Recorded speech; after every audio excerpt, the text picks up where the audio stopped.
The Gift of the Magi. $1.87. That was all.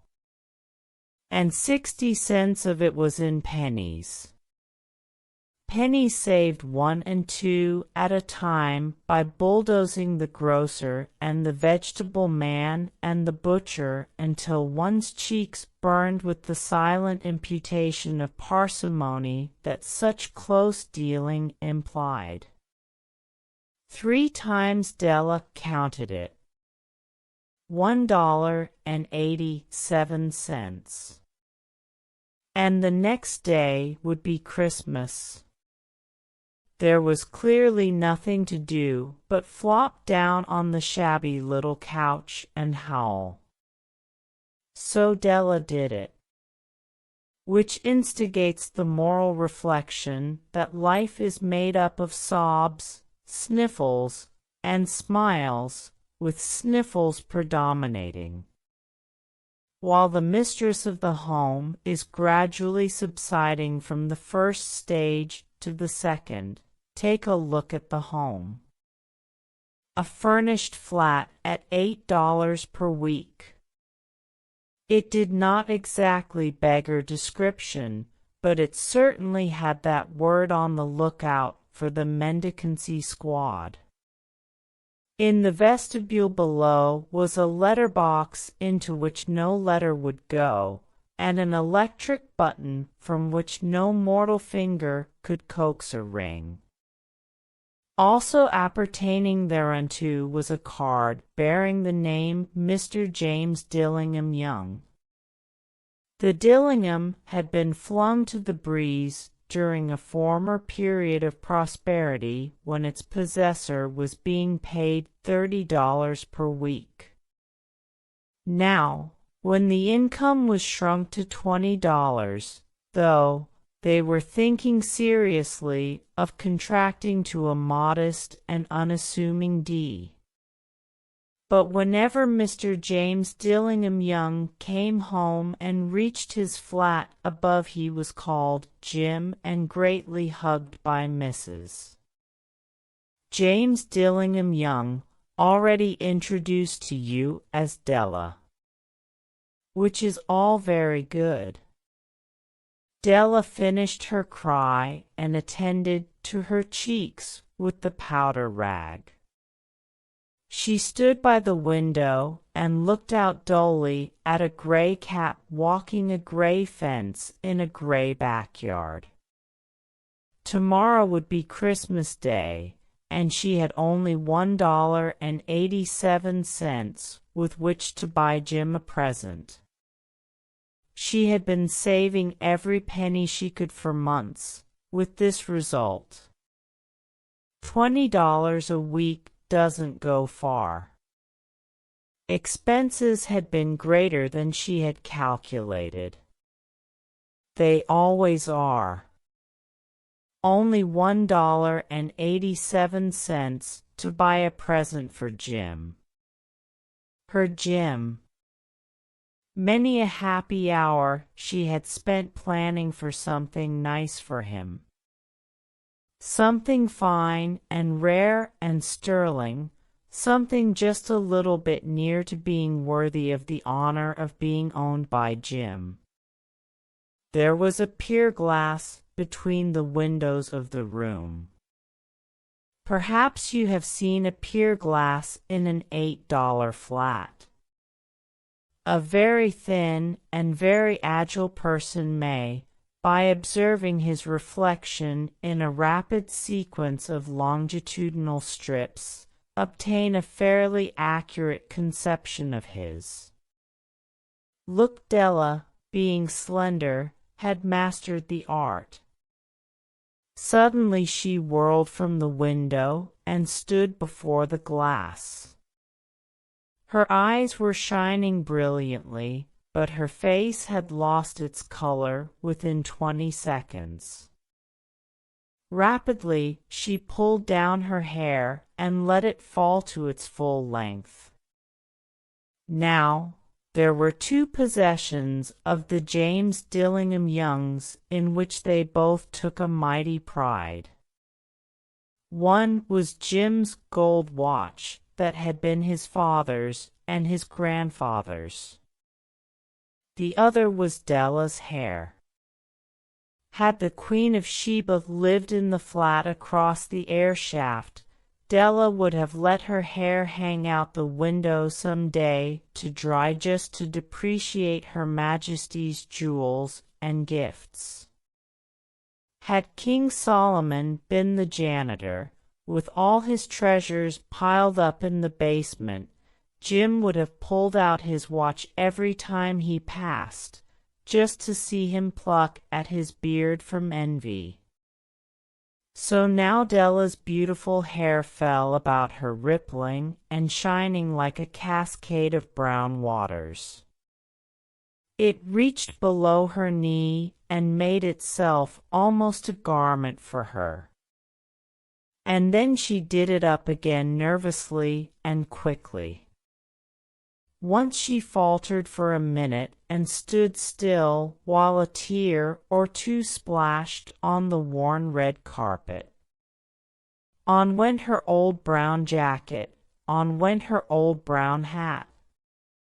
With a whirl of skirts and with the brilliant sparkle still in her eyes, she fluttered out the door and down the stairs to the street. Where she stopped, the sign read M&E. Sophronie. Hair goods of all kinds.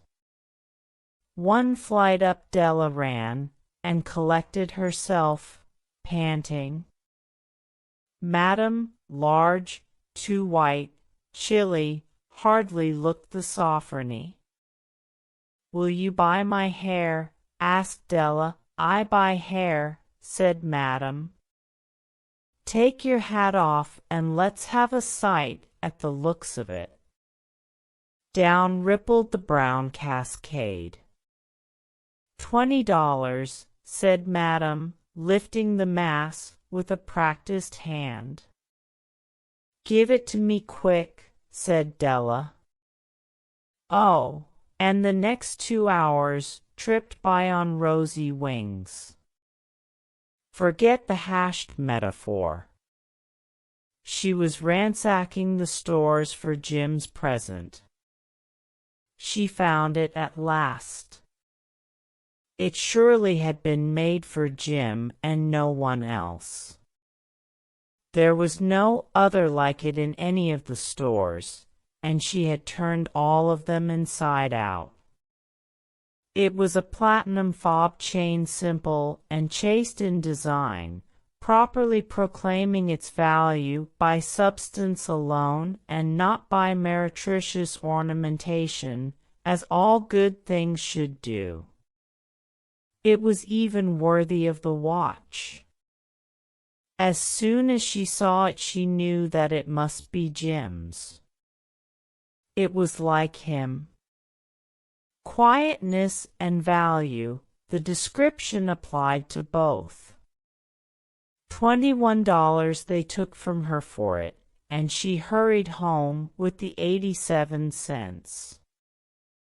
With that chain on his watch, Jim might be properly anxious about the time in any company. Grand as the watch was, he sometimes looked at it on the sly on account of the old leather strap that he used in place of a chain. When Della reached home, her intoxication gave way a little to prudence and reason. She got out her curling irons and lighted the gas and went to work repairing the ravages made by generosity added to love, which is always a tremendous task, dear friends, a mammoth task. Within 40 minutes her head was covered with tiny, clothesline curls that made her look wonderfully like a truant schoolboy. She looked at her reflection in the mirror long, carefully, and critically. If Jim doesn't kill me, she said to herself. Before he takes a second look at me, he'll say I look like a Coney Island chorus girl. But what could I do? Oh, what could I do with $1.87?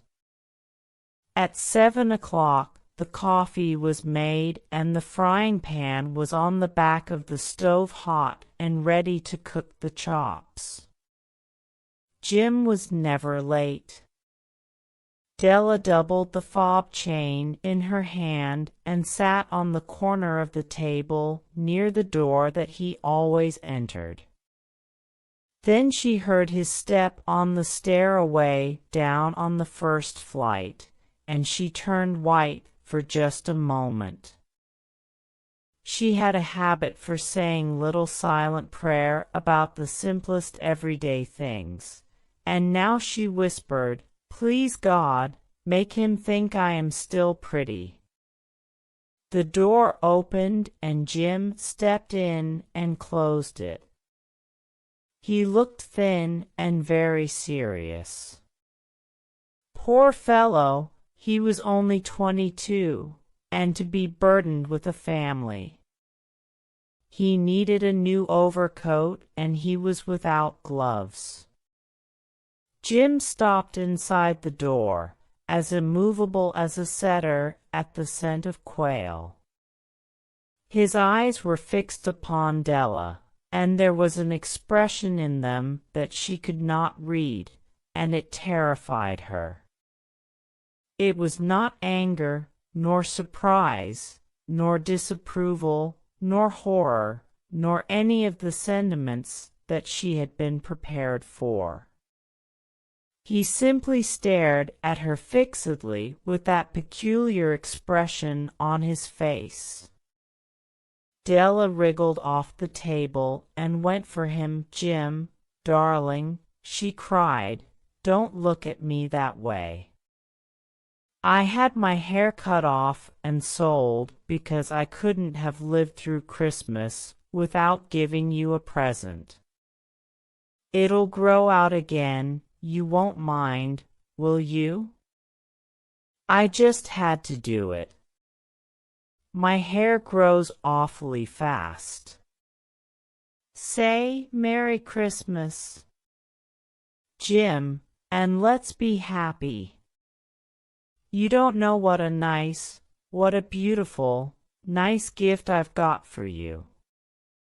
"You've cut off your hair?" asked Jim, laboriously, as if he had not arrived at that patent fact yet even after the hardest mental labor. "Cut it off and sold it," said Della. "Don't you like me just as well, anyhow? I'm me without my hair, ain't I?" Jim looked about the room curiously. "You say your hair is gone," he said, with an air almost of idiocy. "You needn't look for it," said Della. "It's sold, I tell you, sold and gone, too. It's Christmas Eve, boy. Be good to me, for it went for you. Maybe the hairs of my head were numbered," she went on with sudden serious sweetness, "but nobody could ever count my love for you. Shall I put the chops on, Jim?" Out of his trance, Jim seemed quickly to wake. He enfolded his Della. For 10 seconds, let us regard with discreet scrutiny some inconsequential object in the other direction. $8 a week or $1 million a year, what is the difference? A mathematician or a wit would give you the wrong answer. The Magi brought valuable gifts, but that was not among them. This dark assertion will be illuminated later on. Jim drew a package from his overcoat pocket and threw it upon the table, "Don't make any mistake, Dell," he said, "about me. I don't think there's anything in the way of a haircut or a shave or a shampoo that could make me like my girl any less. But if you'll unwrap that package, you may see why you had me going a while at first." White fingers and nimble tore at the string and paper. And then an ecstatic scream of joy, and then, alas! A quick feminine change to hysterical tears and wails, necessitating the immediate employment of all the comforting powers of the lord of the flat. For there lay the combs, the set of combs, side and back, that Della had worshipped long in a Broadway window. Beautiful combs, pure tortoise shell, with jeweled rims, just the shade to wear in the beautiful vanished hair. They were expensive combs, she knew, and her heart had simply craved and yearned over them without the least hope of possession. And now they were hers, but the tresses that should have adorned the coveted adornments were gone. But she hugged them to her bosom, and at length she was able to look up with dim eyes and a smile and say, "My hair grows so fast, Jim."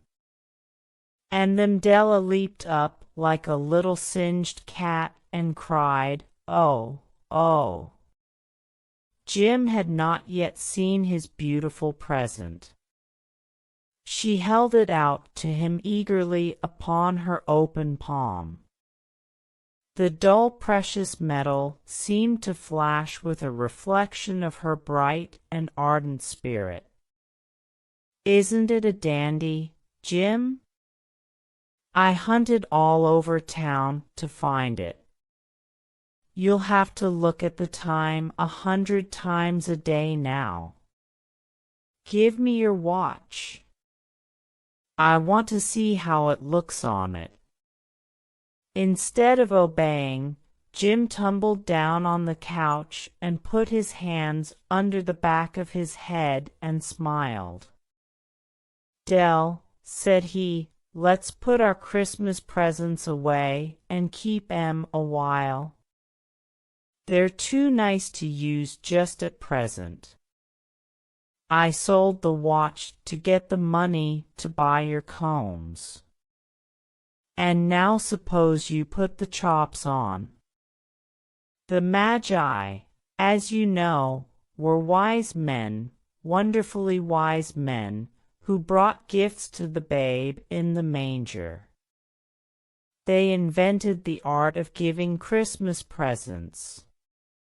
Being wise, their gifts were no doubt wise ones, possibly bearing the privilege of exchange in case of duplication.